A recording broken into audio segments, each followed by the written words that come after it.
Hey guys, it's Andrew here from Tenco Hydro. So I'm really excited to show you our new pressurization tank design, and I want to walk you through every component of why we chose what we chose and where we made our key decisions on our new design. I just wanted to start by sharing. I don't know if you knew this. Did you know that this is our old design right here? Did you know that a few decades ago, we were third party tested alongside several other pressurization systems, and we received the number one rating for saturation efficiency? This was a study that was done decades ago, but from what I've seen in recent innovation, a lot of people have been innovating towards perhaps a different goal than achieving saturation efficiency, which we feel is perhaps the most important goal with a pressurization tank. How much air, how many air bubbles are you getting in the water? That's what our goal is to get the most air bubbles in the water, and we've done that for decades. And I believe our new design is an improvement in the robustness of this design. I don't think it's going to give you more air bubbles because, frankly, you can only get so much saturation efficiency in a realistic scenario, in a real life scenario. But it's kept a lot of these same principles that we used with this design, which was number one in the industry and I believe still is. And it's essentially modernized it for, I think, today's applications. So without further ado, I'm going to show you. This is the CAD, the raw CAD of our new pressurization tank.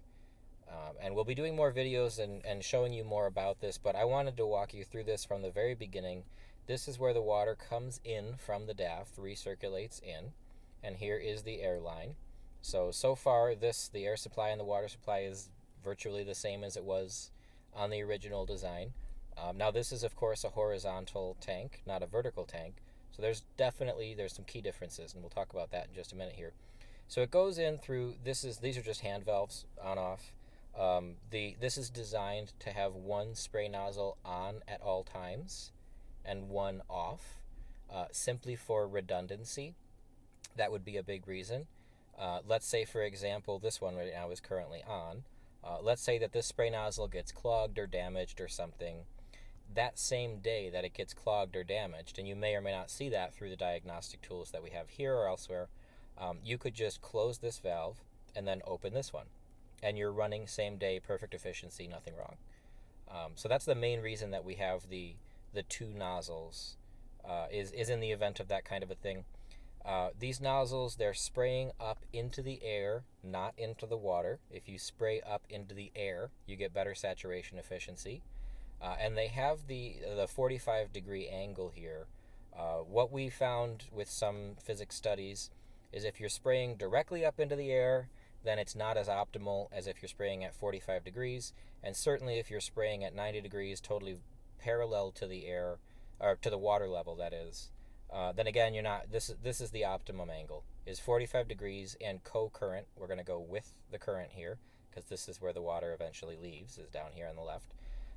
So that is the two nozzles, and they are stainless steel cone nozzles. Cone nozzles are a bit better for this type of application in terms of, again, saturation efficiency and getting all that water mixed in with the air. These are flanged. This is easy access, threaded, or it can be bolted tri-clamp. And the reason for bolted tri-clamp, well, I'll start up here. The reason for flange up here is for robustness, and we really don't think you're going to be touching the nozzles very often. But the reason for bolted tri-clamp optional here, rated to 100 psi, so you're never going to have that issue, is for ease of maintenance. If you wanted to disconnect a line, bolted tri-clamps are easier than many other connections. This right here, which is the sputter tube, and we'll get into that more later, is also connected via bolted tri-clamp. And then this, which goes back to the DAF, is connected to this tank via bolted tri-clamp, and it has a drip leg with a blind flange on it. So the reason for these being tri-clamp is, again, so it's very easy for you to maintain this thing. Another way this is easier to maintain, I'm going to go back over here to the right, is this here is a blind flange, and it's hinged. So If you wanted to go inside of the tank and clean it out, you would have. Oh, I'm sorry. This is not a blind flange. This is essentially a manway entry door. So it's literally like opening a door. It's again rated to 100 psi, so you're not going to have that issue. But what some of the feedback we heard from maintenance guys is that if this is a blind flange and it's not hinged, then when you go to unbolt all of these things, then you just leave one bolt on, and this whole flange ends up swinging down essentially. Well, we have some pretty cool instrumentation in here, and we really want to make sure that it stays nice and neat and it doesn't get broken or anything. So it makes having this manway door, which is like opening like a door, it serves a few purposes. One is to make it easier to maintain. You can get in and clean this thing and then get out. And then also it keeps these diagnostic tools in the right place, and that prevents virtually any damage from happening when you're doing the maintenance. And what are these diagnostic tools? Now, this is simply a pressure gauge telling you what the PSI of the tank is. This is a level transmitter, and it tells you what's in here. It tells you if water is in here, or sludge, or metal shavings, or kind of anything. The way that this works is it essentially sends a signal of normal when it's water, and then when you've got gunk in here, if you do, that would be an indication of a problem, because you should be drawing off clean water. This should remain clean water. Or perhaps there's buildup over time, and you want to know when to clean it. When that buildup gets bad enough that it trips this sensor, you want to know to go in and clean the tank, and that's just good maintenance. So that's what this does, and it's a visual light, so you can see it. It's essentially green when good, and it's a different color when bad. So if there's a lot of buildup, it'll turn color. This is a potentiometric level transmitter. What this does is it tells you the level of the water, which should be controlled by the sputter tube, but it's an additional check. It also tells you what the level of your sediment is if you're getting a buildup. It switches between the two. So a lot of this is done via controls back at the PLC or the central control system. But that's what these two things do. It's part of our new pressurization diagnostic. There's actually some options that go here, but this is what we're essentially standardizing on in terms of what controls you get. So that pretty much covers these controls. Now, the size of the tank as a whole, we size it for about 1 minute of detention time, which is the conservative upper end of detention time that's relevant to this application. Some people size these for 45 seconds of detention time, and hopefully not any smaller than that. But having it sized conservatively is another advantage, just gets you more consistent saturation efficiency. How we do that, if the recirc is 60 gallons per minute, then this is going to be a 60-gallon tank. 60 gallons per minute in a 60-gallon tank, you get about 1 minute. So that's how we come up with that sizing. I'm just going to keep going this direction. So this is your sputter tube, and you have two legs here.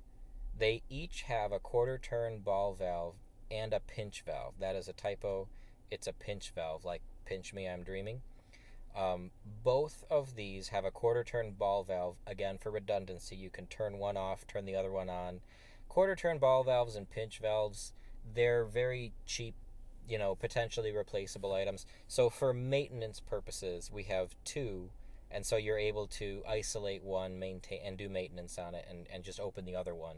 So that way, again, you're not down, and adding this is not a huge added cost, and we think it's very good for long-term maintenance and durability of the product. So yeah, half-inch airline to control. That's this over here. Sorry. So the drip leg, the sputter tube, we've slightly modified just to have two of everything, essentially. This is an air baffle. This does not create two pockets of air, one up here and one over here. If you look at it from the other dimension, if you look at it, facing through this man door, it doesn't cover. It covers about 70% of the surface area inside of the tank. The reason we do that is so that these spray nozzles, they'll essentially hit this and it'll drop down. We didn't want to have them spraying directly into the discharge. So that's what this acts as. This acts as a baffle to prevent short circuiting. And then here we have the discharge, which goes. This is again bolted tri-clamp, and then it goes back to the DAF. So I think that covers just about everything. There's a simple air control board. It's very similar to what we've done before. It's usually like a stainless steel plate, or a steel plate at least, with some holes in it that allows for a rotometer, and basic air control. You can turn up the air pressure and turn down the air pressure just with a knob. So that's usually mounted somewhere around here, but I think that covers just about everything.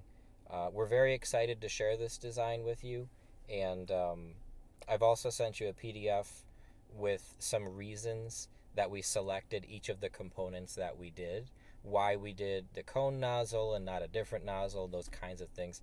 And I welcome any questions. This was designed with maintenance people in mind, optimizing performance like we've always done, with much easier maintenance and durability long term. So happy to hear from you guys soon, and thanks so much.